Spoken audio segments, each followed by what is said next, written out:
Hello, welcome to AMCI Saturday Study Session, or SSS. I'm Mrs. J, Curriculum Director here at AMCI, and I am delighted to present AMCI Lead Instructor Ms. Tamika, along with her guest.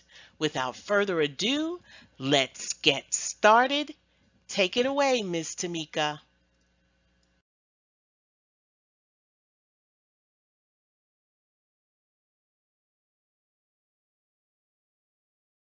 Good morning. Good morning. How are my coders? All right. I know you guys are ready. I know you guys are ready. No, you don't, Miss Natalie. You're in the code matrix. Hey, that means that you are getting ready for that exam. That's what that means. That means that you are in the zone. If you're dreaming and thinking about codes that much, Miss Natalie, you are you are ready. You are ready. Good morning, Roger. Yeah, that's what it is. That means you're getting in the zone, Miss Natalie. It is a pleasure to have you guys here this morning. Hello to you as well again, Rasha. Hey, I know y'all are ready for some CPT coding. And I know that you love anesthesia. Those were one of my favorites. So hopefully it will be one of yours as well. This is a good one to pick up some time with and really gain some points if it speaks to you as well as radiology. Yes, I know y'all are ready. Y'all come ready. All right. So we gonna hop to it. All right. So you guys know I have to always lighten it up just a bit, with everything being somewhat locked down. Hey, every now and again you got to get creative with your hair and all that stuff. Things are limited, or at least you can't go as frequently as we used to. All right, but hey, that's okay. Who can see us, right? As long as we're clean and ready to go, that's all that matters. All right. So for our copyright, CPT copyright 2021, American Medical Association, all rights reserved. CPC is a registered trademark of the AAPC. AAPC content found within this presentation is copyright of AAPC. Keyword concept FTR Chun, AMCI Fab 7, AMCI ICD 10, Flip, Tap are trademarks of AMCI. All right, and so you guys know what our agenda is. We've had the introduction. It is me today, guys. I am flying solo, so I should be able to keep up with you in the chat. Okay, so if there's just a slight pause, you'll know why. But usually I'm pretty quick, so we should be good. All right, so you're still in good hands. All right, I don't have either of my wingmen today or my wing ladies. But that's okay. We're going to make this thing work. All right. So we've done our copyright. Remember your steps for solving a time scenario and your keyword concepts. Have them on the appropriate pages and don't forget those facts to remember. Like I said, they really are like a compass and it really helps to settle your nerves if you approach it using that as your guideline. Okay, so it'll keep you centered. All right, we're gonna hop to these time scenarios. All right. It looks better than yours, Miss Nelly. Oh no, oh no. Like I said, no worries. We're not even gonna worry about it. If you're like me, I'm like, as long as it's clean, we're gonna keep rocking it, right? Hey, don't forget your feedback. I always love to hear from you, beautiful coders. We want to continue here at AMCI to deliver quality classes to you. It helps me to help you. No feedback means no good. It is always my sincere goal to help partner with you to get you to that certification. All right. And Ms. Natalie, we gotta help you stop dreaming about the codes, but I feel you on that. Good morning, Miss Susie. Hey, I'm always giving you guys some little tips for me, and only if this speaks to you.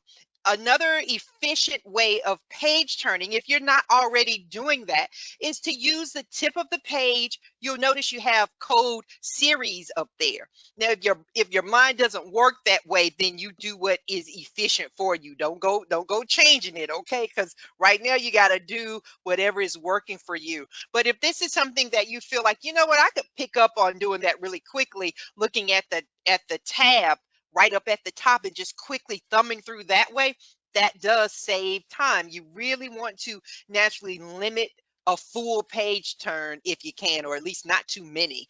All right, we're going to get to it, y'all. I'm probably dating myself, but I loved Flintstones growing up. That was my show, the Flintstones. Okay, so we're ready to knock it out the park. Okay, we're ready to do some stuff. Good morning, Renata. We're going to start with anesthesia. I know that oftentimes it's a favorite for a lot of folks, and you guys know how we do it. After I read the answers and the scenario, I'm going to give you 2.5 minutes. I don't think it's going to take you long. So we're starting with A, 01962, B, 01963, C, 01969, and finally D, 01967.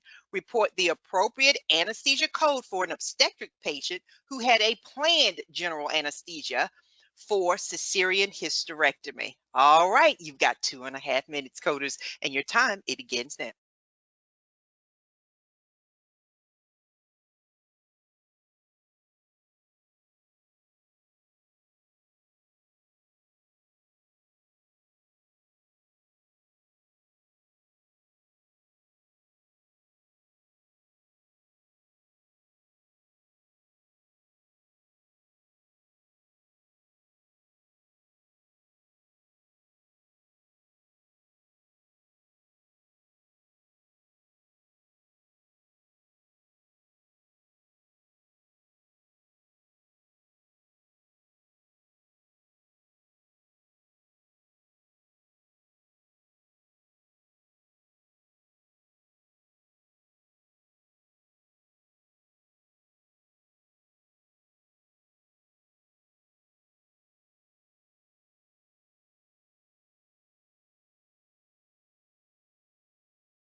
All right, coders, how you doing? I think I have heard from everybody. If you hadn't gotten all of your answers in there, go ahead and slide it in there. That is okay.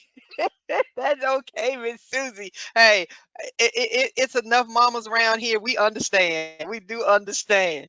All right, I think I have heard from everybody, so I am gonna go ahead and unpack this thing. Okay, so we can keep it moving because we got some meatier things, some meatier fish to fry this morning. Okay, all right, so here we go. That's all right. I got you. I got you. Miss Renata, I got you. Okay, coders, let's do this thing. All right, your answer is B, and I'm going to show you guys how we got there. All right, so most of you got there, and then some of you were just right at it. And this is one that you're going to remember. Trust me. All right, so our key parts are anesthesia, obstetric, planned general anesthesia for this cesarean hysterectomy. All right, so the nice thing about this, these codes are obviously close together. You can see that. Start taking note of that too when you're looking. These first three characters are the same. And so, that's probably in the same neighborhood. So we're going to cue in on these two, planned cesarean hysterectomy. Those are pivotal in this case. 01962, this is anesthesia for urgent hysterectomy following delivery. Number one, it was planned, so we know it wasn't urgent, and this is saying following delivery. So that's wrong twice over, all right? We're going to keep on going, and we take a look at 01963, anesthesia for cesarean hysterectomy without any labor. Analgesia anesthesia care without any labor. All right, that's a game changer. You might want to put a little note there, no labor, because it was planned. Okay. All right. And so we're going to give that a like. Yes, we've got to do our due diligence. We already know that for C, and nobody took the bait on that one. That is an add-on code. It wouldn't stand alone. So we aren't even going to read it. Okay. That's just how I want you to do when you're on the exam. If they're trying to pull a fast one on you and put that add-on code first, don't even read it. Once you see the plus sign, exit off. All right. So then we're going to take a look at 01967, neuroaxial labor analgesia anesthesia for planned vaginal. All right, we know that's no good either. All right, because again, talking about a vaginal delivery. So that's our choice, 01963. And let me show you, even if this was still kind of stumping you without any labor, that can kind of like, I'm not sure. Well, you could have deduced it by looking at this. This is following delivery. We know that they didn't deliver, that they had a hysterectomy, a cesarean hysterectomy. Okay, so they delivered, but they delivered via his cesarean section. Okay, so we know that that can't be it because they're having a cesarean, so they're not delivering. All right, so we could take that off. We know that they're not doing anything vaginally there, and then that's an add-on code. So that's another way you could backdoor it if that was not speaking to you, but notate it right there if you hadn't, so you won't miss it going forward. All right, we're going to pick up the pace a bit. All right, so we have A, P1, B, P2, C, P3, D, P4. What physical status modifier best describes a patient who has a severe systemic disease that is a constant threat to life? Now, I'm just going to mute myself for about 30 seconds. This is a matter of knowing where to look in that book. And I see Rasha is already in there. And yeah, you are spot on. All right, coders, I'm looking.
All right, there we go. I see what I wanted to. I had to give just some of you just a light nudge, and it really wasn't a nudge. It was just take one more peek, okay? I know you're reading so fast. You're just like, oh man, I missed that little piece. Hey, we're not even going to spend much time in this. You know where to look for with these physical modifiers and what you're looking for when you read them. All right, so really we're just going down.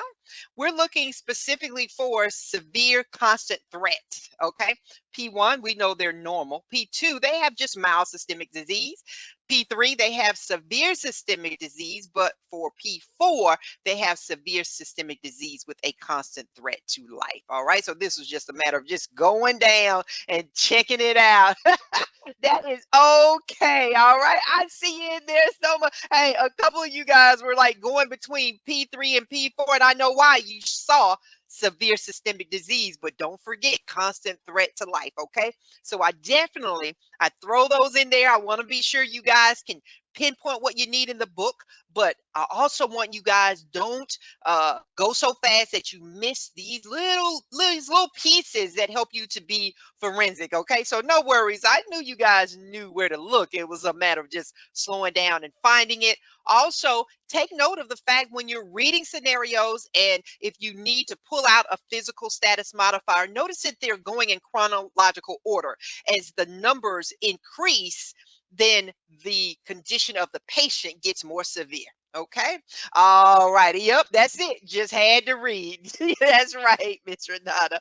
All right. We're going to keep it moving.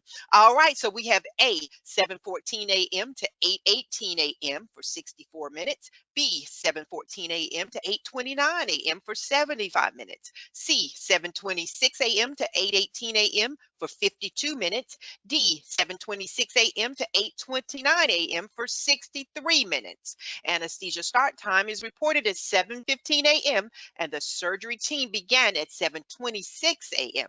The surgery finished at 8:18 a.m. and the patient was turned over to PACU at 8:29 a.m., which was reported as the ending anesthesia time. What is the anesthesia time reported? I'm giving you guys 2.5 minutes, and I already got one answer already in there. All right, coders, you got it.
All right, I've got some great coders in here, and you are right, Rasha. You guys are, you know what? Not only are you going to be coders soon, you're coders now. You're going to be certified coders real soon, okay? And it shows. I see you guys doing some dynamite stuff in there. And I think I've heard from everybody. If someone is still working, go ahead and slide your answer in the chat, okay? We're going to keep it going. Here we go. You guys all got there, so I'm not going to spend much time on it. I'm just going to breeze through it. You guys understand what you are looking for. We're looking for the start time and the ending time for the anesthesia, or when that patient was turned over to PACU. And while the surgery began at 7:26 a.m., and that's good information, and it finished at 8:18, good information to know, but not what we need specifically here. And so that is the takeaway, and you guys already understand what those two key points are for reporting time when you are doing anesthesia time. So I'm just going to swiftly go through our start time here, and it tells us it's 7:14 a.m. and we have that in A and B. 7:26 a.m. That's simply when the surgery started. And yeah, good information to know, but not specifically what we need here. And then the patient was turned over to PACU at 8:29 a.m. And you guys picked up on there. And there it is right there, 8:29 a.m. Really, you could just do it just like that and have it before you even start calculating. All right. So this case, we could solve it just like that. But hey, we're gonna do our due diligence. 7:14 to 8:14 a.m. is 1 hour, and then 8:15 to 8:29 is an additional 15 minutes, giving us 75 minutes. And then we count off the units of time for 5. All right. But we didn't even have to go converting and doing all that. They just wanted the minutes, and you guys were spot on. So we're going to keep moving. All right. So you guys already know every 15 minutes again is 1 unit of time. Okay. So for this one, we're going to have to put that particular concept to the test. 15 minutes of time is 1 unit. Okay. So we have A, 1200, B, 1000, C, 1100, D, 900. Code 00731, anesthesia for upper gastrointestinal endoscopic procedures. Endoscope introduced proximal to the duodenum, not otherwise specified, has a base unit of 5. The patient is a P3 status, which allows 1 extra base unit. Anesthesia start time is 7:37 a.m. and the procedure started at 7:50 a.m. It finished at 8:15 a.m. and the patient was turned over to the PACU at 8:52 a.m. Using 15-minute increments and a conversion factor of 100, what is the correct anesthesia charge? All right, coders, I'm going to give you 2.5 minutes and your time. It begins now.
All right, coders, we are about to unpack this thing. I think I have heard from everybody.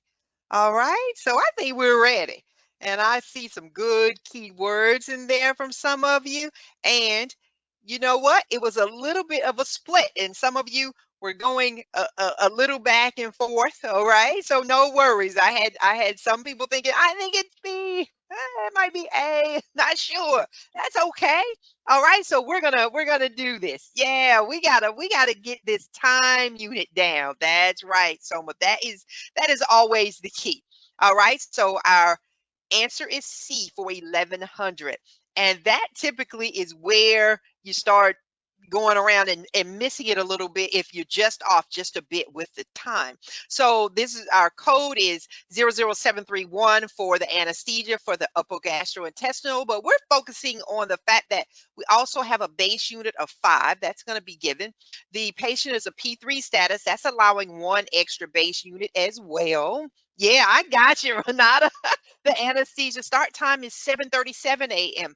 and the procedure started at 7:50 a.m. It finished at 8:35 a.m., but the patient was turned over to PACU at 8:52 a.m. And the reason I read these other things is because these things can sometimes get in your way.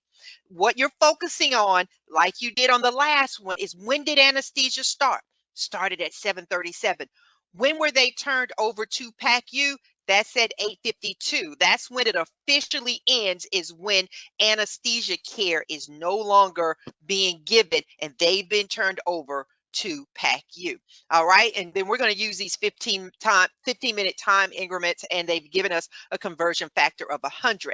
So here's our formula. You guys know that formula, so we're just going to plug these things in. The base is 5. We're going to come back and calculate this time.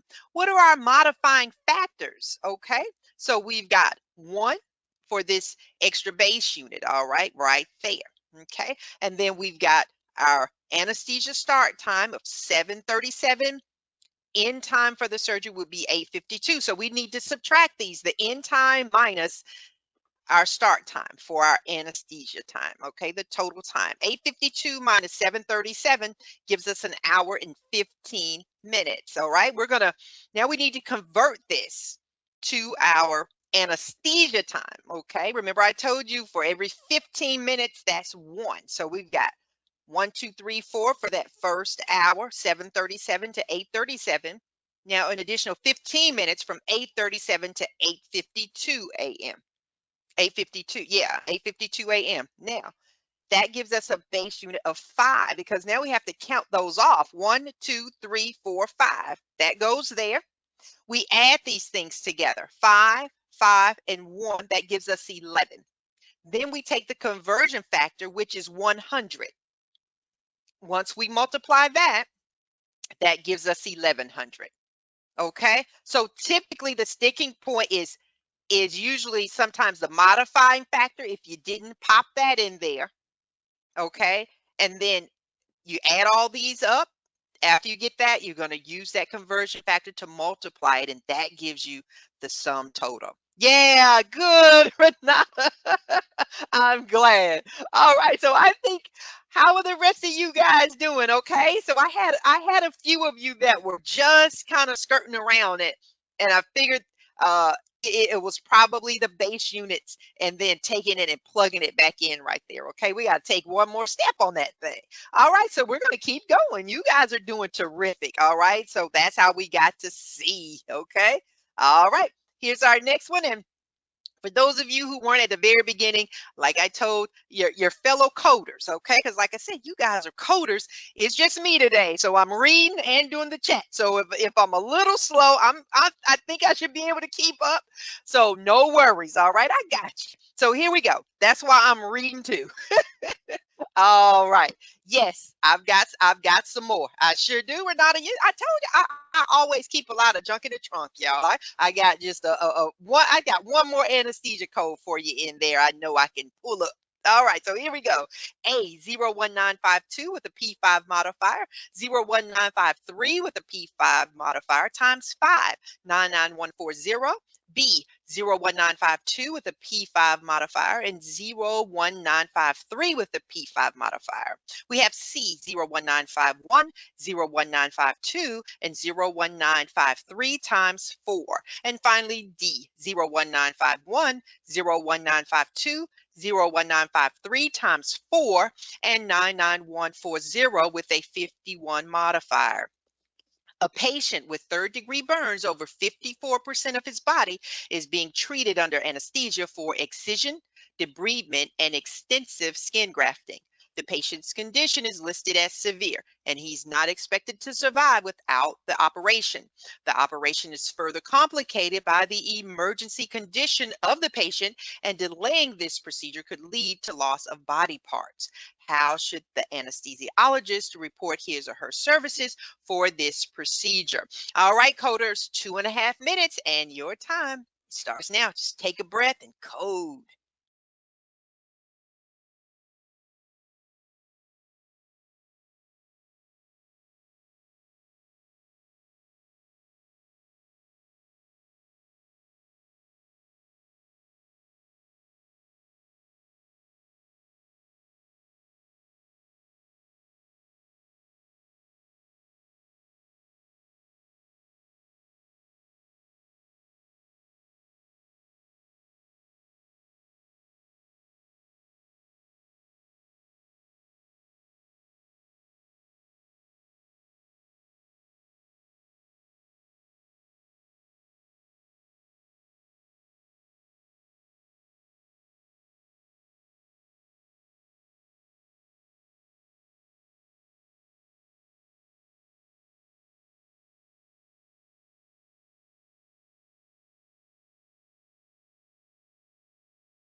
How we doing, coders?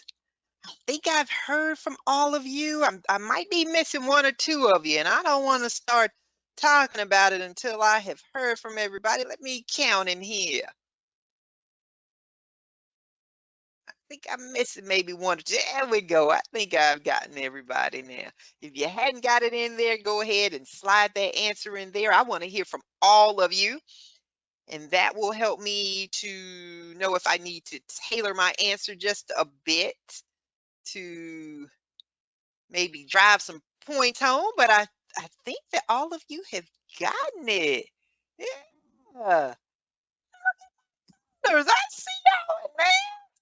Oh man, I'm loving this. I am loving this. Y'all gonna bring me to tears. Y'all gonna bring me to tears this morning. All right, so here we go.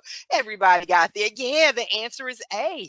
All right, so we already know, hey, we've just got to make the decision between two lead codes before we get going. So one way to solve this, all right, is you could take a look at the third degree burns and that the patient's condition is severe, the emergent condition of it. Yeah, that's right, Soma. Yeah, hone in on that P5. Okay, so once you do that, we already know we're going to use this for the burns, but specifically not this code. We need the common code language, which you guys obviously knew that, but not less than 4% of the body surface area. They have third-degree burns over 54% of their body. So already we're down to half. All right. Now, once you get there, what's something that you know you need? And yeah, that's right. Soma, C and D already eliminated, and you already could cue in on the fact that because it was emergent, they needed the P5.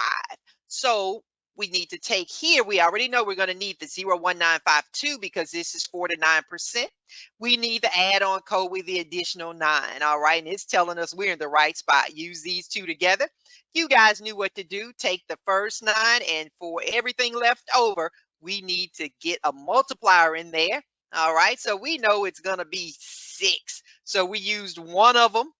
All right, and we had 5 left over. That's how we got there. So knowing that we need that multiplier, that takes that out. As soon as you see each additional, that's another way you could take that one away, and you're right here. Okay, that's right, that 54% of the body. Another way, all right, you can do it a second way. You know, I love to show you that, and Soma zeroed in on that. Yeah, once you see that they were severe, not expected to survive, you can get rid of these two that way because they didn't have the P5 modifier.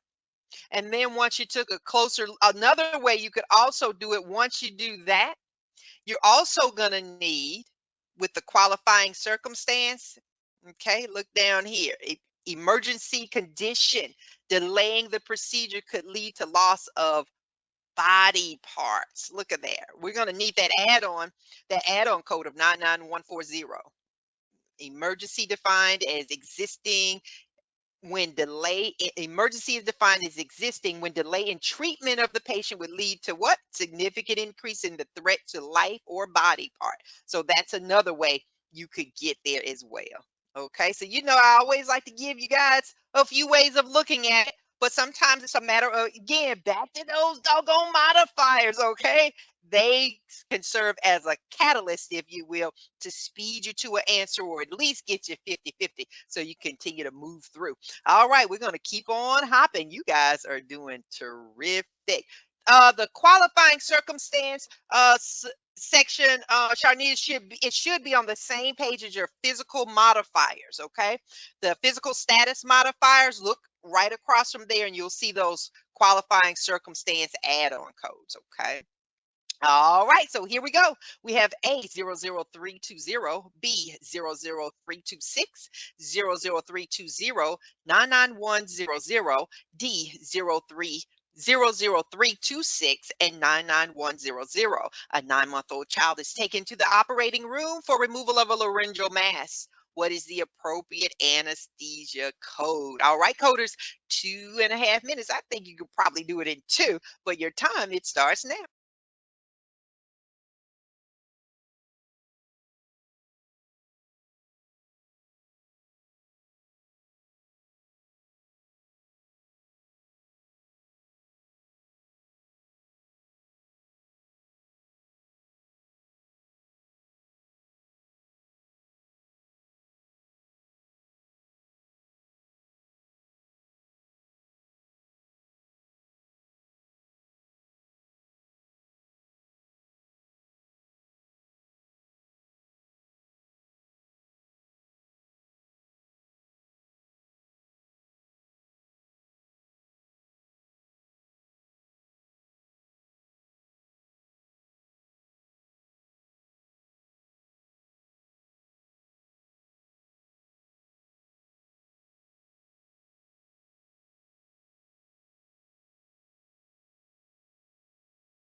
All right, coders, I see y'all in there. Hey, I had a few of you took the bait and had to remember those parenthetical guidelines, and I love that you guys caught it and made the correction. Yeah, those parenthetical guidelines, they rule. And I know you guys will agree. You guys are showing some strength with the coding. No worries. I always tell you, we're just fine tuning it. I know you guys have the concepts down. I'm just trying to get you a little bit quicker, little bit more efficient, and to be sure that you're catching certain things that might trip you up. Okay. Yeah. Just take a closer look. That's right, Renata. Yeah. Just a closer look. Okay. So can you guys hear me? I think, let me see. Okay. So you can, let me just quickly, let Miss Sharnita to mute, tell her to mute and unmute herself. Give me.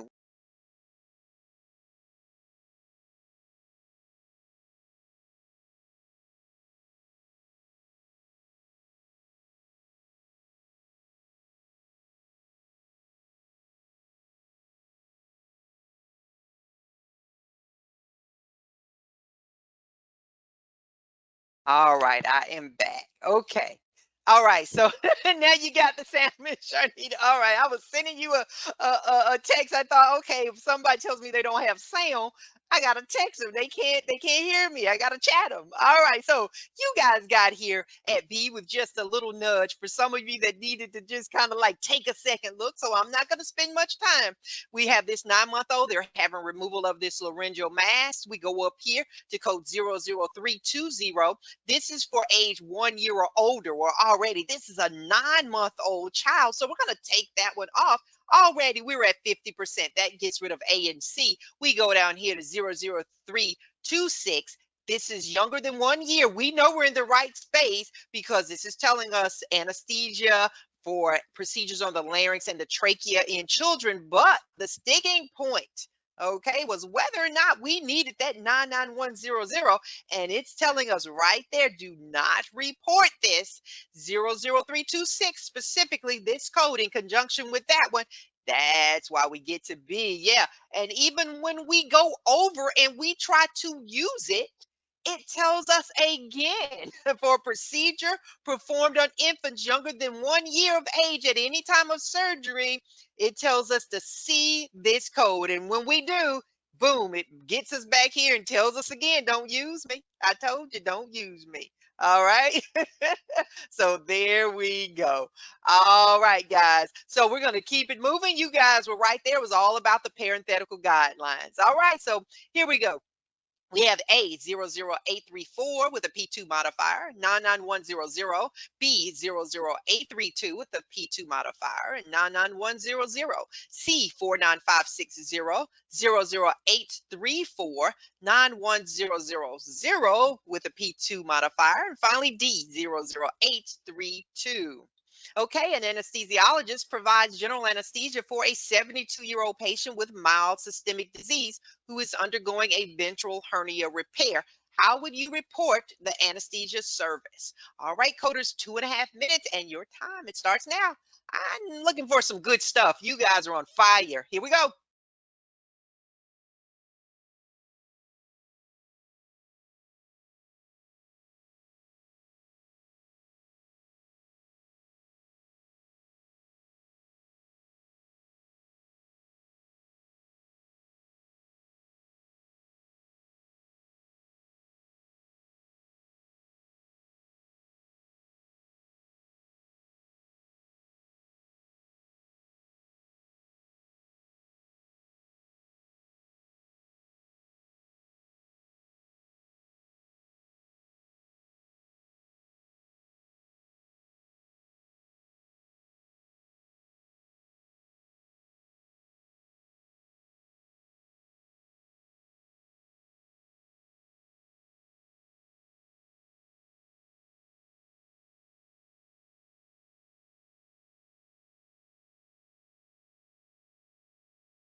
All right, coders, you all got there and didn't even need all of the time. That's what I'm talking about. Hey, we're gonna go ahead and unpack this thing because you guys already knew what to do.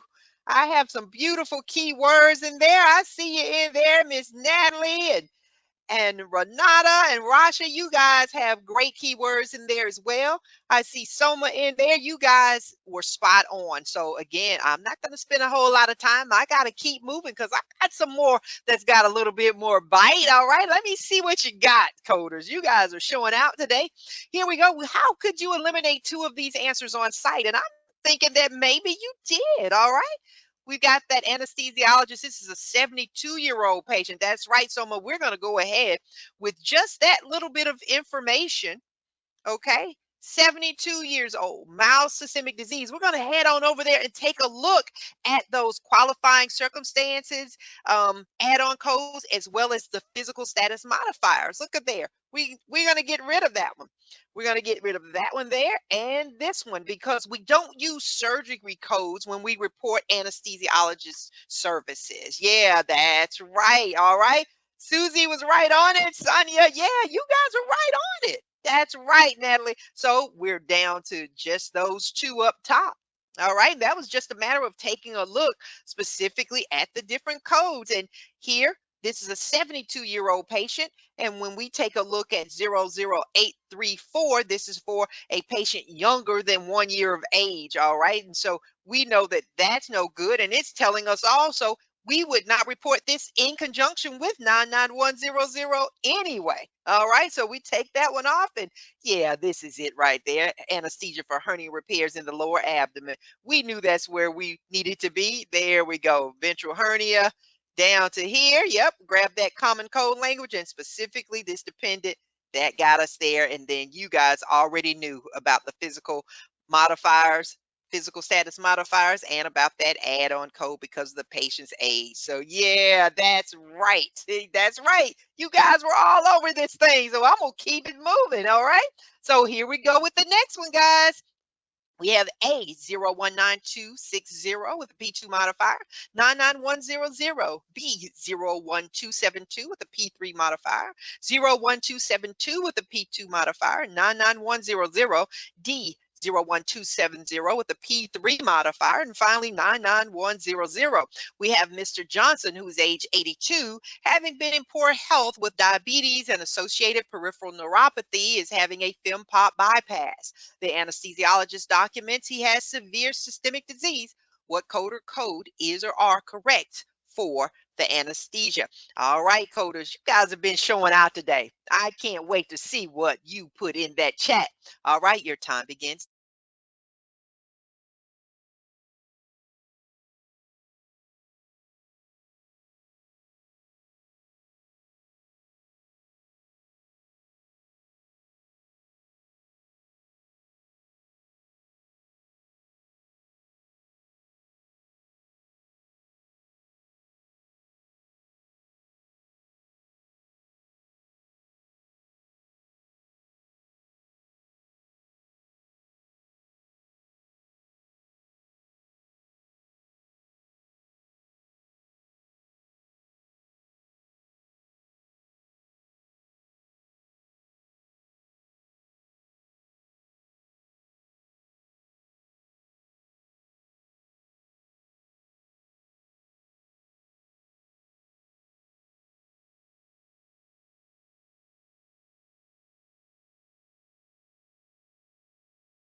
All right. I think I've heard from all you coders. Yeah, I see some beautiful keywords in there. I see in there Sonia Renata. I've got Rasha in there. You guys are on fire. Susie, I see you guys in there. I see you too in there, Miss Natalie. I mean, like, you guys are just dynamite today. Really, really are.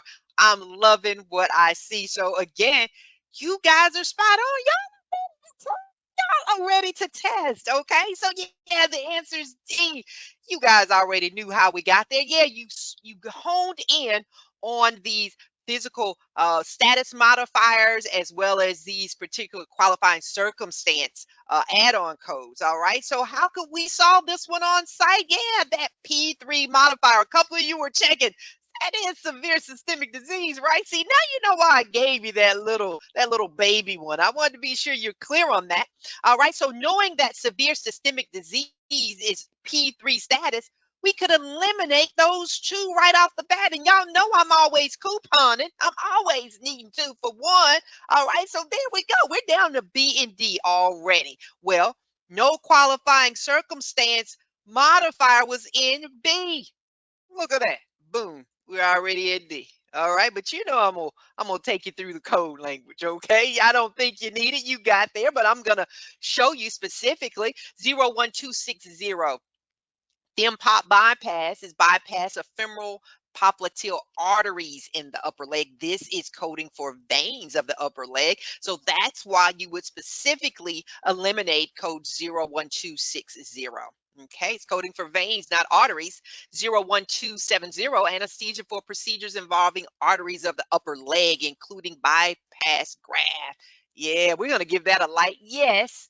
We're going to take a look here. 01272. This is coding for femoral artery ligation.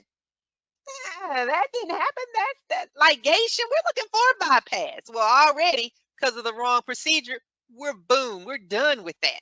Okay. And so 01270, yeah, that's it. So this was a matter of being comfortable with the fact that when you see this, that this is coding for veins, but understanding that that fem pop bypass is for arteries. Okay. Another way you could have done it if you weren't clear that this is indeed coding for arteries and you see the veins, you see the upper leg. Look at this. You have more keywords in 01270 as well, including bypass graft. Okay, so definitely let those keywords work for you. All right, as well as these modifiers and these qualifying circumstance add-on codes. Okay, and I think Miss Sharnita was asking me earlier, and you may have already found it about where to find those at. They're on page 73 of your 2021 CPT manual. All right. Okay, guys, we're gonna keep it moving. All right. So yeah, I gotta do my due diligence, showing you again where we got that from, the physical status modifier, as well as that add-on with the qualifying circumstance. Okay. All right. Now we're moving on. Yeah, I showed you how to solve it. That was the incorrect modifier. That was the incorrect modifier. Qualifying circumstance not listed. All right. Okay, I told y'all we would get one more. All right, we're going to round out anesthesia with this final one to calculate the anesthesia charge. All right, A, 800, B, 900, C, 1000, and D, 1200. Code 00940, anesthesia for vaginal procedures, has a base value of 3 units. The patient was admitted under emergency circumstances, qualifying circumstance code 99140, which allows 2 extra base units. A pre-anesthesia assessment was performed and signed at 2 a.m. Anesthesia start time is reported as 2:21 a.m. and the surgery began at 12:28 a.m. The surgery finished at 3:25 a.m. and the patient was turned over to PACU at 3:36 a.m., which was reported as the ending anesthesia time. Using 12-minute time increments and a conversion factor of 100, what is the correct anesthesia charge? All right, terrific coders, you've got 2.5 minutes and your time, it begins now. All right, make me proud. I know you're going to do something great.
All right, that's our time, and you guys were spot on.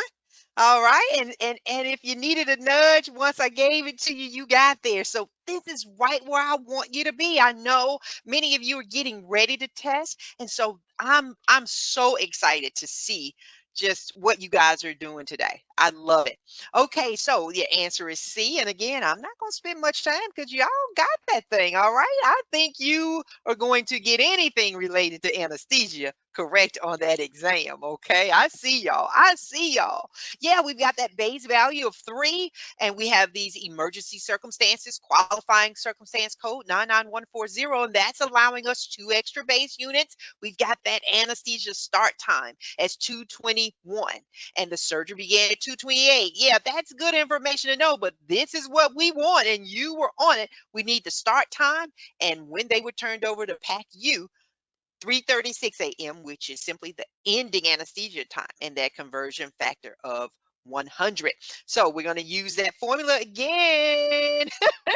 Hey, you know what? I'm gonna always hype y'all up, Miss Natalie. And like I was telling Rasha, I want you guys to go in there and be confident. If you need to write some affirmations on certain pages of your book, do that. I'm gonna tell you what I would do. Even I'm studying for yet another certification exam, and I will write my name sometime on my paper when I'm studying and put the certification after it. That's what I want y'all to do. Put the CPCA after your name. You got to see that thing, y'all. All right, okay, I digress. I digress. All right, so we've got our base at 3. We pull it out there.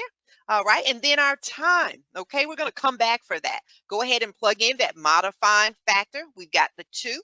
All right, so we're going to pop that there. And then we've got that conversion factor of 100.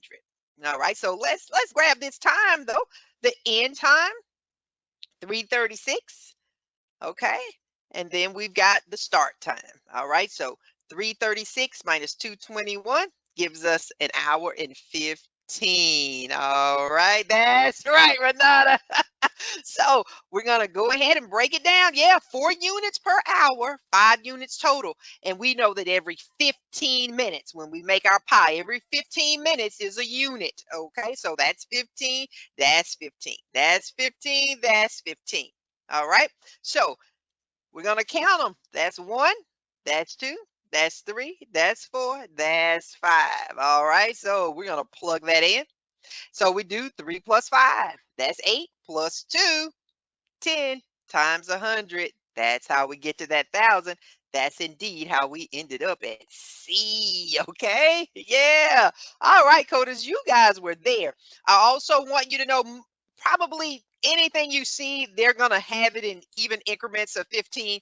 But just know if you ever had anything that was an hour and 16 minutes, then you would need the next unit of time. Okay, so I'm just putting that out there. Okay, it's kind of like when you see codes or part thereof. So every increment of 1 minute to 15 is a unit. If you have anything left over, you would have to code for yet an additional unit. Does that make sense? Let me see some guidance or yes. Okay, so I just wanted to point that out. Okay, so good, Renata. You wanted to know yes. So just in case, most likely they will round it out to 15-minute increments. But like I said, if you have anything left over, you got like 2-3 minutes hanging in it, then you got to use another unit to account for any leftovers. Okay. All right. So now we're going to head on here. I think we got one more. Yeah, we got this little quick one. We have A00210, B61312, C00211, and D61314. A patient presents to the OR for a craniotomy with evacuation of a hematoma. What CPT code is reported for the anesthesiologist's services? All right, so I'm not going to speak too much, but remember who you are coding for. All right. I've said too much. All right, guys. Your time starts now. You've got 2.5 minutes.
All right, y'all. Didn't need all that time. Hey, I was able to look at that chat. I'm like, they are bringing the heat. They are serious this morning.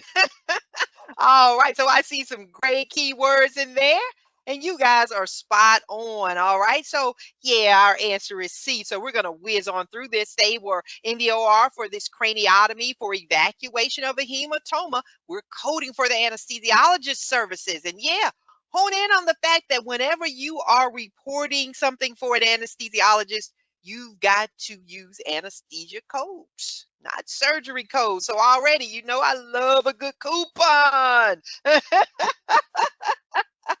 Look, y'all know I love a good coupon. I want y'all to hear me saying that on the exam every time you're able to take away some codes real quick. All right. So we've got anesthesia 00210, anesthesia for intracranial procedures. Oh, I like that. But that right there, that won't do. Not otherwise specified. We know what we're coding for.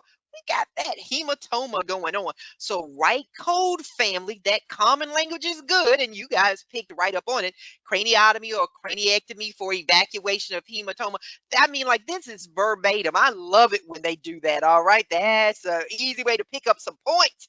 There we go, 00211. So hey, we are ready. Oh, thank you so much, Rasha, and you too, Miss Natalie. All right, y'all, we got to change gears, okay? We got some more stuff. Oh man, you know what? We're gonna hold this one, okay? So give me a sec. Let me go to the next thing because I want to go ahead and jump into some radiology. So if for some reason we need to code some more, let me get through these because I like to get through some meaty things for you, okay? So I want you to remember when you are with radiology and stuff, remember what the global charge means. The provider owns the equipment, he employs the staff, and so the provider is entitled to the full payment. Now, if you're coding for the professional component, which is modifier 26, this is simply, it'll say interpretation. This is requiring the physician's professional expertise, meaning they might be reading an x-ray at the hospital, but they're not employed by the hospital. So you would put the 26 modifier because we've got to pay this physician, but they are not an employee of the hospital. So we would add the 26. If it's a technical component, this is the cost of the equipment and the salary of the technician. So if the technician is there doing what they do and they're not an employee of that facility, then we need modifier TC for technical component, okay? But whenever you see that global charge, meaning like if a person is an employee of the hospital and they just tell you that the radiologist did blah, blah, blah, if they don't say they're not employed by the hospital, then you make the assumption that they are, okay? That makes sense. All right, so I'm gonna barely mute myself. Which plane divides the body into the anterior and posterior halves? Yeah, I've got some answers coming in there. I like what I'm seeing. I see Natalie and Rasha in there. You guys give me what you're thinking. Yeah, there we go. Coronal. Yeah. So just remember, and you have different pictures in your book. All right, so you've got the coronal plane, anterior and posterior. The sagittal plane is going straight down the middle into equal halves, in fact, right and left, and the transverse plane is dividing the body into upper and lower halves, okay? So, I always like to keep you guys situated because sometimes just the little things, that base will come back. Which anatomic position has the patient lying at an angle instead of lying flat or directly on their side, all right? So you guys can pop it in the chat for me. Again, we're just getting these foundational things situated. I want to be sure my coders are spot on. I plan to see CPCA after some names, all of your names. All right. Yeah, there we go. D for oblique. All right. So we've got right lateral recumbent lying down. They're on the right side and then they're on the left. Okay. Supine. Okay. A way to remember that. One of our instructors would say, think of looking up, and prone with the O, think of looking down, all right? And then anterior oblique there, okay? All right. All right, so now we're going to jump on into this. We have A 70554, B 70555, C 70551, and finally D 70552. A patient reports to the hospital radiology department for a functional MRI of the brain. The technologist asks the patient to perform small tasks. He takes the images of the patient at rest and while performing the task. What CPT code is reported? All right, my soon to be certified coders. Go ahead, start coding. Got 2.5 minutes.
All right, y'all are doing it. Y'all are doing it. Y'all are showing out.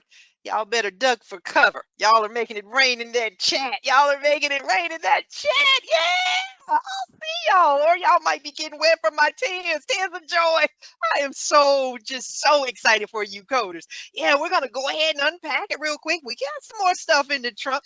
Hospital radiology department for functional MRI of the brain. This is a technologist that's taking these images with the patient at rest and they are performing tasks.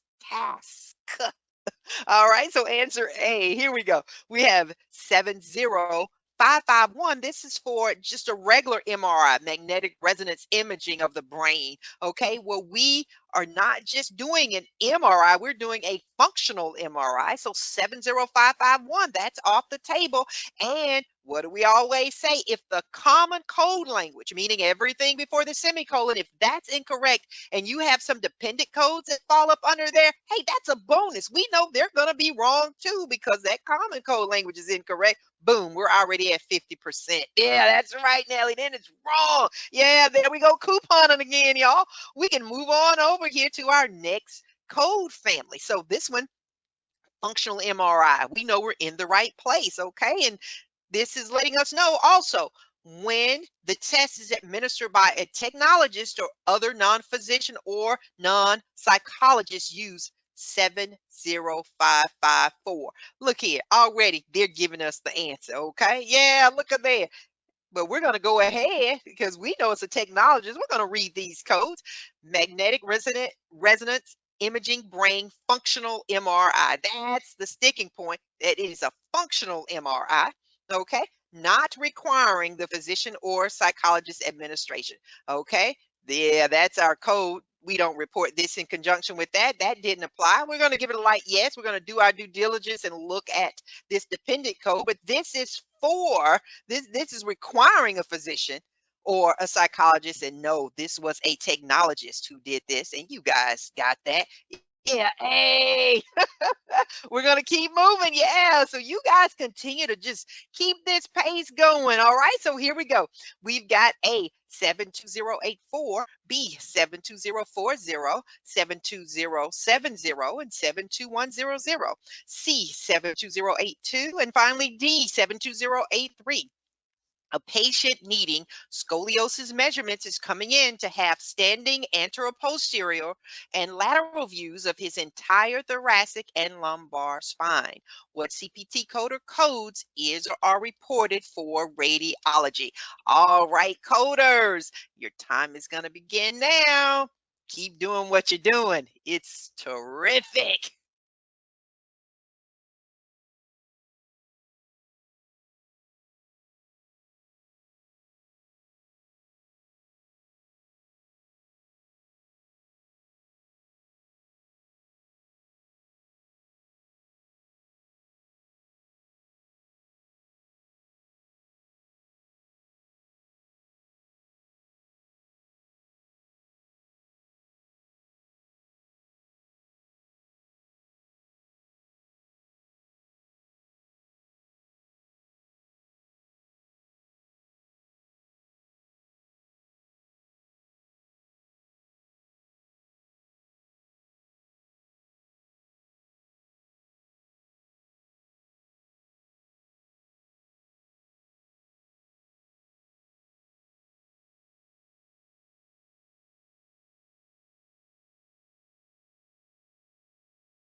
All right, coders, how you doing in there? I think I have gotten answers from most all of you.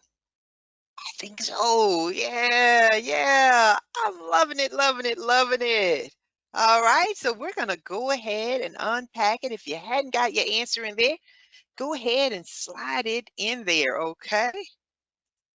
All right, so we're going to go ahead and talk about this thing, and most all of you got there, and if you just missed it, no worries. Like I said, we're just really just shining it up and making it spot on and making it shine like new for you. Okay, so whenever I see any of you just missed it, I know it's just a matter of just pointing little things out for you because you guys have solid coding skills. So I want you guys to be clear about that. Whenever you miss anything, it's just a matter of fine tuning some stuff. That's it. All right. So we've got these scoliosis measurements, and they are standing anterior, posterior, and lateral views is what they're getting of the entire thoracic and lumbar spine.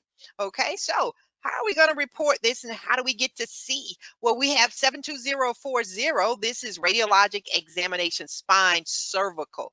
We already know that's out. It's already told us we need the entire thoracic and lumbar spine. So we're going to take that one off. That lead code is incorrect. We're not even going to go any further.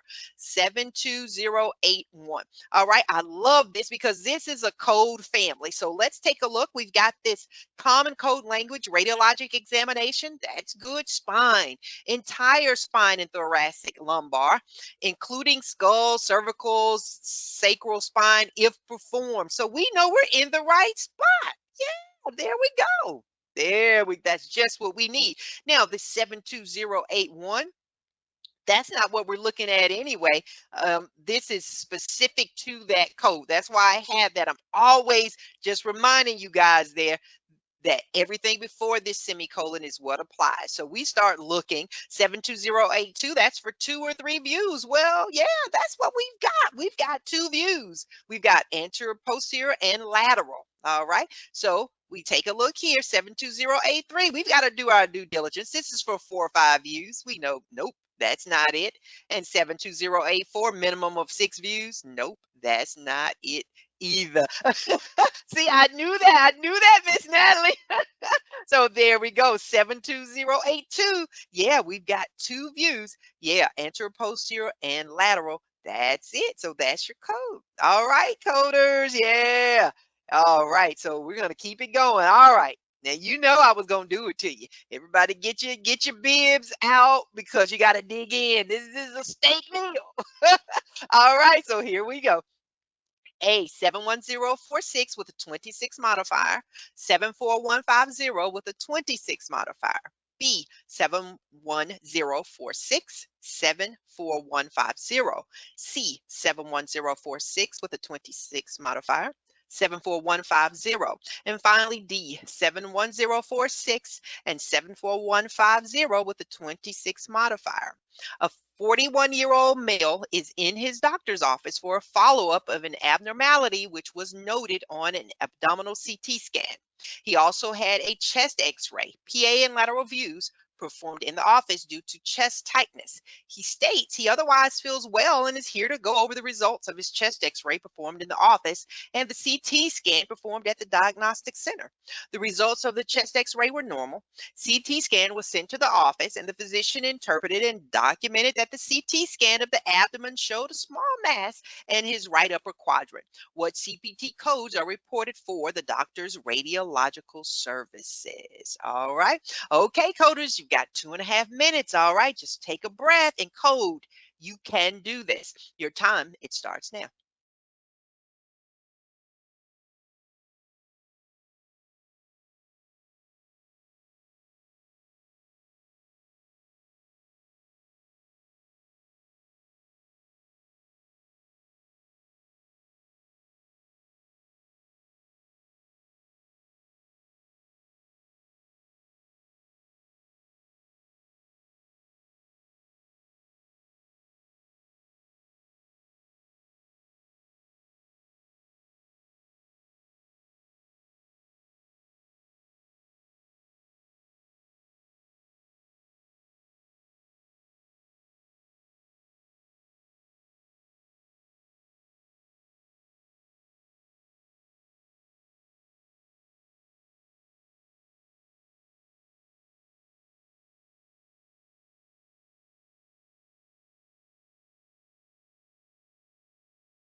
How you doing, coders? That's time. Go ahead and slide your answer in there if it's not in there just yet. All right.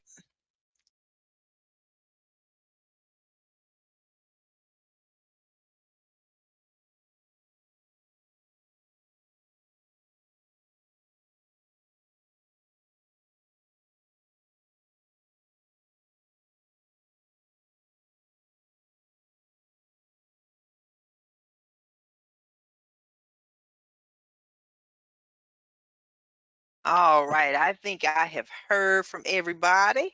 All right. So we had a bit of a split and a mix, okay? And that's okay. So I'm gonna give you the pivotal key so that you will be spot on with anything that you see like this. All right. So you know I always have to throw something in there. Is not to trip you up. It's to be sure that if you have a weakness in something, that we're going to make it your strength. All right. So I'm going to show you what is pivotal to know so that you arrive at the right answer with these types of questions. I'm coming with it. I'm coming with it, Miss Renata. I'm coming with it. All right. So we've got this 41-year-old male. They're in this doctor's office and they've had this chest x-ray, PA and lateral views that were performed in the office. Okay. They've also had a CT scan that was performed at the diagnostic center. The physician is going to interpret and document this, and they have. They've noted a small mass in that right upper quadrant. Your answer is D. Okay. All right. So here we go. All right. So 26, that's for the professional component, and that pays for the doctor's services, and TC is for the technical component. Okay. But for this one, all right. So 26, professional component. All right. So how do we use these things in context with a scenario? All right. That's right, Miss Natalie. So here we go. Really, the question wasn't the codes were both the same, but it was a matter of knowing which code was what and what you needed for the code as far as the modifier, or if you needed one at all right. So this one here, 71045. Okay, radiologic examination chest. This is the two views. Okay, again, this is the sticking point. These codes, this is these modifiers. All right, so we know we've got the two views. We've got the PA and lateral. We know that's our code. All right, but what is this? So we know obviously that's the CT. Okay, so if that's not what we're coding for, what are we? When do we use the modifiers? Well, if it's a 26, this is when medical professionals read the radiologic report at the hospital, but it's not employed by the hospital. Then we're going to use 26. I told you that before. But if the hospital owns the equipment and the medical professional is employed by the hospital, say the doctor, then they're part of the global package. So then you wouldn't use the 26. All right. Also, when a patient goes to the office, it's assumed that the office owns the equipment. The provider at the practice reads the x-ray and provides the report, but the office bills for the global package. No modifier 26 is appended because that physician owns the equipment. It's their practice. They're, they are part of that global package in that scenario.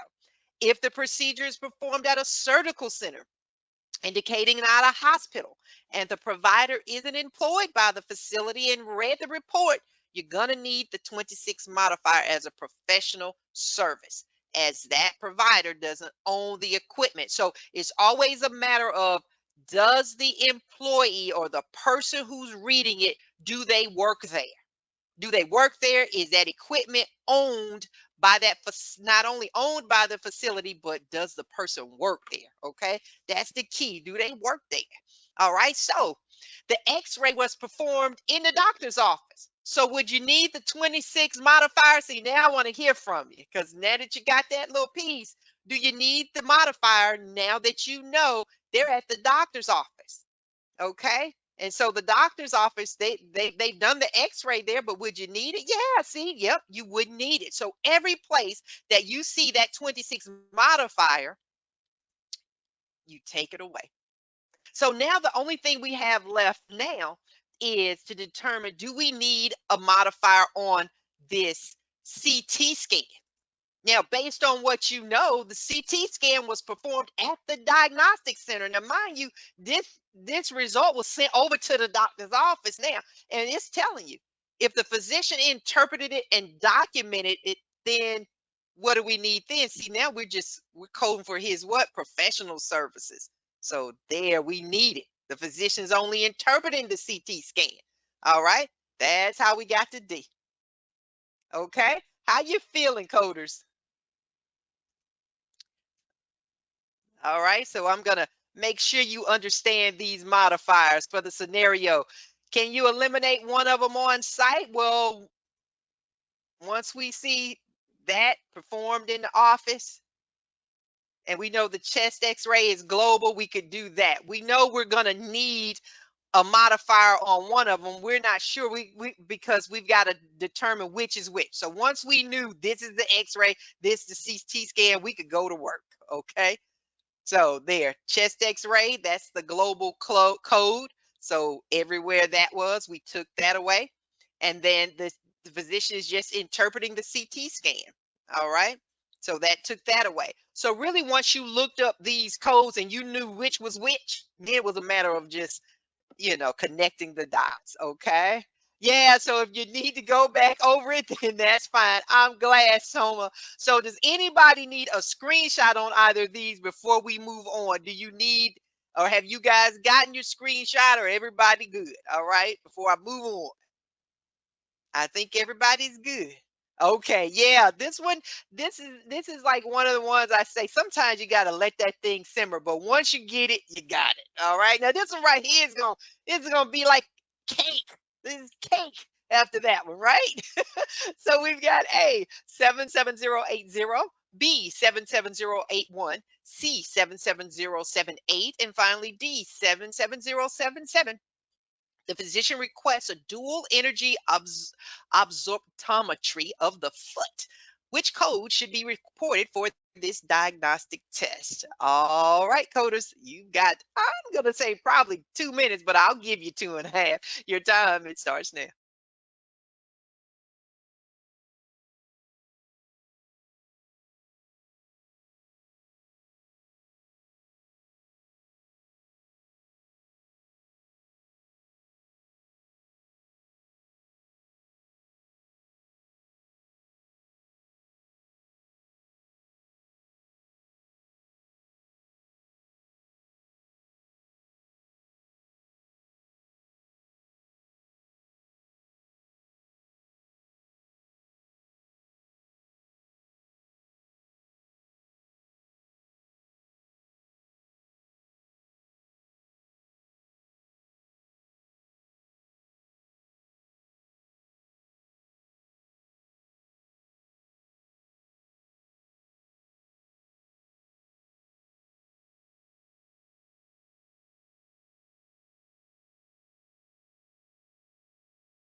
All right, I think I have heard from everybody. Let me count real quick.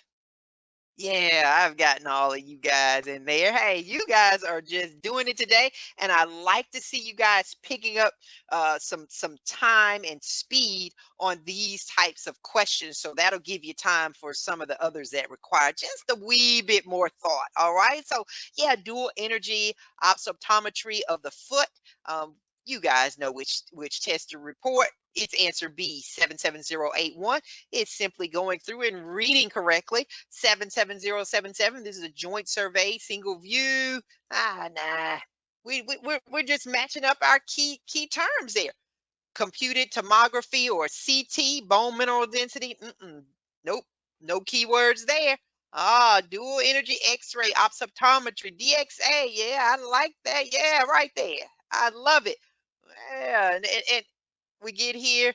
Yeah, this is no good. This common code language there, but that the specific code language. I'm sorry, the common code language is spot on, but everything afterwards, no. So we're going to take that one off, and it's just a matter of getting down here. Yeah, we need this appendicular skeleton, radius, wrist, heel. Yeah, that sounds like a foot to me. Yeah, 77081. And this here, that doesn't apply. So that's your code. All right. Yeah, the appendicular skeleton. Always remember appendicular. Those are your appendages, your arms, your legs, all that good stuff. All right. So you guys were spot on. Great keywords in the chat. And you guys are doing it today. I'm loving what I see. I see you in there, Miss Natalie, doing it. You too, Rasha, Renata, Sonia, Sharnita, Soma, Susie. You guys are putting in the work and it shows. I love it. We're gonna go ahead and do another. All right, so we've got A 76818, B 76819, C 76815, and finally D 59025 and 76818. A 25-year-old female in her last trimester of pregnancy comes into her obstetrician's office for a fetal biophysical profile, or BPP. An ultrasound is used to first monitor the fetus movements, showing 3 movements of the legs and arms normal. There are 2 breathing movements lasting 30 seconds, normal. Non-stress test, NST, of 30 minutes showed the heartbeat at 120 beats per minute that increased with movement, normal or reactive. Arms and legs were flexed with fetus head in its chest, opening and closing of a hand. 2 pockets of amniotic fluid at 3 cc's were seen in the uterine cavity, normal. Biophysical profile scored 9 out of 10 points, normal or reassuring. What CPT code is reported by the obstetrician? All right, coders, 2.5 minutes. You got this. All right, get your knives and forks out. You guys, you're ready. Your time starts now.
All right, coders, that's our time. And I think I have heard from most of you in that chat.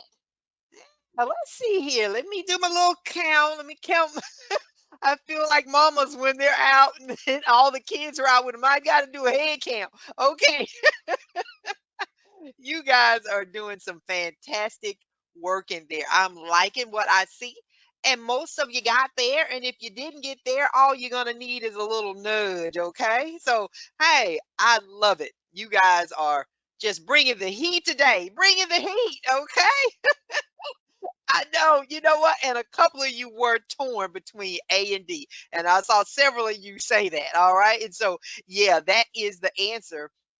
It is A.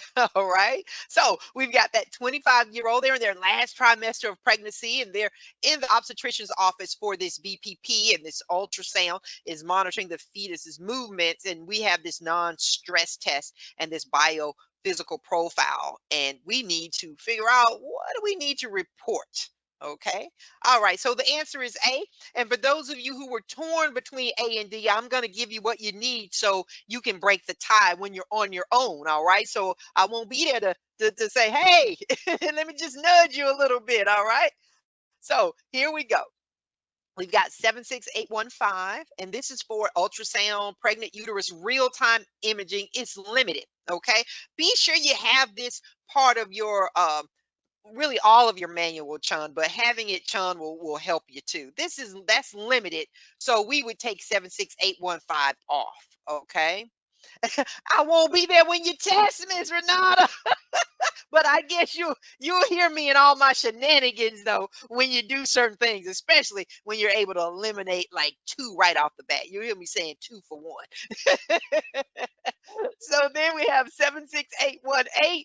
This is for that fetal biophysical profile with non-stress testing. Yeah, that looks pretty good there. That's for that BPP, and we see that over there. All right, so we're gonna say, yeah, I like that with non-stress testing. That's good stuff right there. We're gonna give that a like. Yes, we've got a bit more work to do. 76819, we know that one's without non-stress testing. We had stress testing, so 76819 is no good. Now, everybody got to that, and some of you were teetering between these two. 59025. This is for a fetal non-stress test. Well, tell me, what does 76818 report?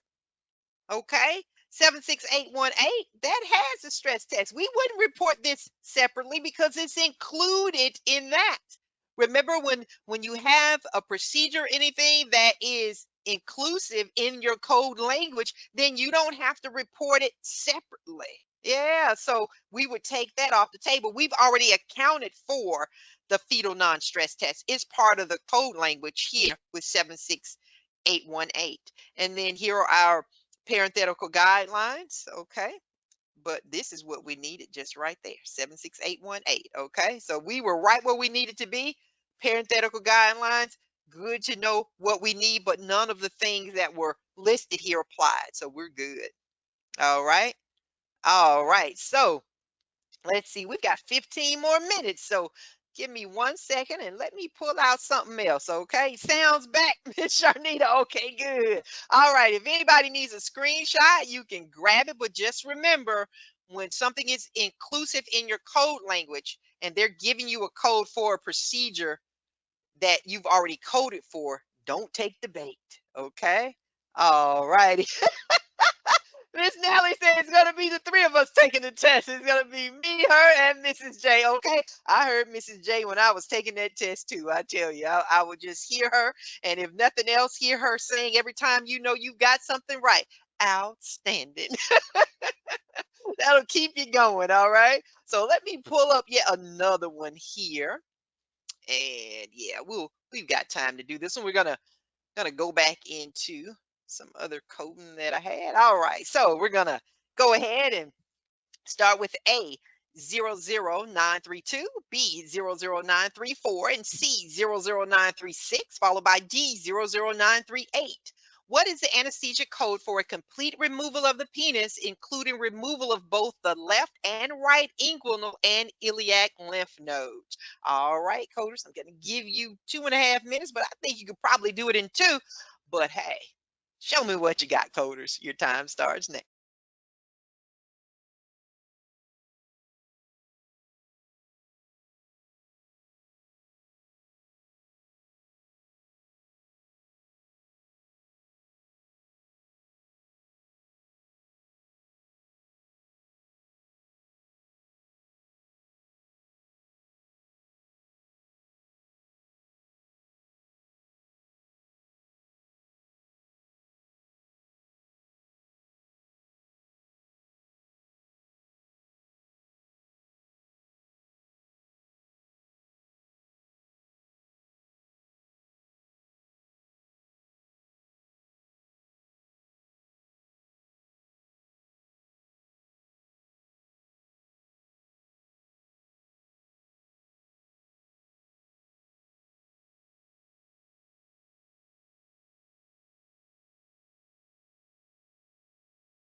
All right, coders, you guys have gotten those codes in there. Y'all are flexing. Y'all are flexing. My youngest daughter loves working out, and she'll come in here flexing and say, Mom, look. So, hey, you guys are flexing today. So, hey, here we go. Yeah, you all got there. It is indeed C. So, we're going to unpack it real quick. We're talking about complete removal of the penis, okay? And they are removing both the left and right inguinal and iliac nodes. You guys knew exactly where to look.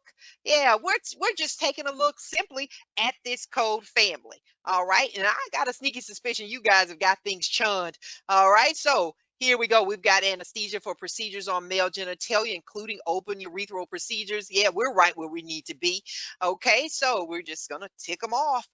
00932, that's for complete amputation. Okay, well, doesn't code for the lymphadenectomy. Okay, so we got to keep going. Radical amputation of penis with bilateral inguinal lymphadenectomy. We have inguinal and iliac lymph nodes. We're close, but not quite there with that one. We're missing that iliac lymphadenectomy. All right. And here we get down here to 00936, radical amputation of penis with bilateral inguinal and iliac lymphadenectomy. Yeah, that's a like, yes, I can't imagine anything's going to be better than that, but we've got to do it. 00938, insertion of penile prostate. No. Now we've taken stuff off. They're talking about putting things on. Yeah, that one right there, wrong procedure. And yeah, you guys got there. Yeah, that's right. We're not a chun and done. All right, chun and done. All right, so I'm gonna pause my screen and I've got another one I can pull up. We've still got about 10 good minutes. And hey, I like to use every morsel of time. I told y'all I keep plenty of junk in the trunk. All right, so here we go. A 20526, B 00400, C 01820, and finally D 01810. What is the appropriate code for a patient who had a regional block anesthesia provided for carpal tunnel surgery? All right, coders, you got 2.5 minutes. And from what I've been seeing today, this is going to be no problem. All right, knock it out the park, guys. Here we go.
All right, coders, I think I've gotten everybody's answers in there.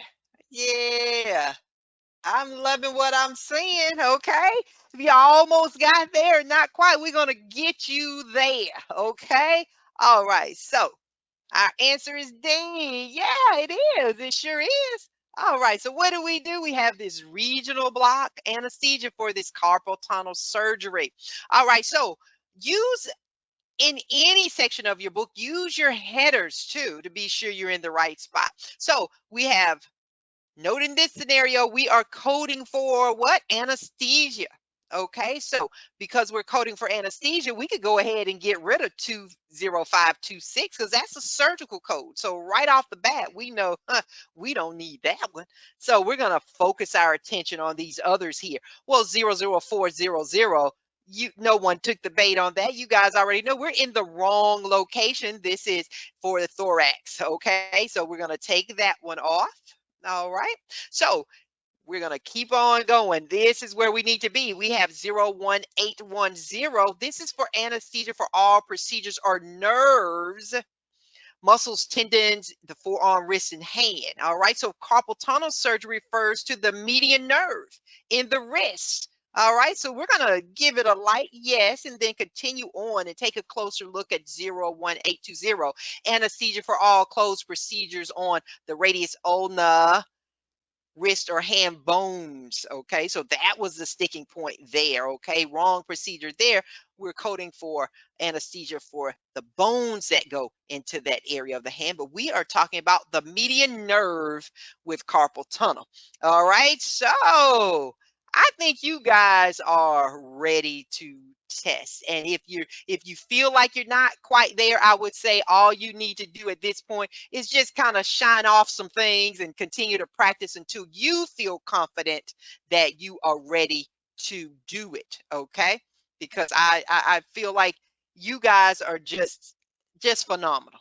Okay, you guys have blown it out the water. All right, so yeah, leave me your feedback. It has been my pleasure to hang out with you guys. It is my goal, my sincere desire to help you guys to get there to your certification goals. AMCI, we want to continue to help you guys and to deliver quality classes. You guys are family, okay? So yeah, no feedback means no good. Yeah, so yeah, leave us some comments, okay? Hey, Miss Natalie, you are so appreciated, guys. Have a wonderful weekend. All right. Do something good. I can't wait to see you guys on next week. Thank you, Miss Natalie, Rasha, Renata, Sonia, Susie, Sama. Hey, you guys have been just phenomenal today. I appreciate you. I'm humbled that you would share your Saturday with me. I tell you guys all the time, even if you spend a little too much money and you need to earn some more, you can earn money again. But time, once you spend it, you can't get it back. So I'm humbled that you would share this precious time with me, 2 hours of your day. Please enjoy the rest of your weekend, and I will see you on next week, coders. Have a great one.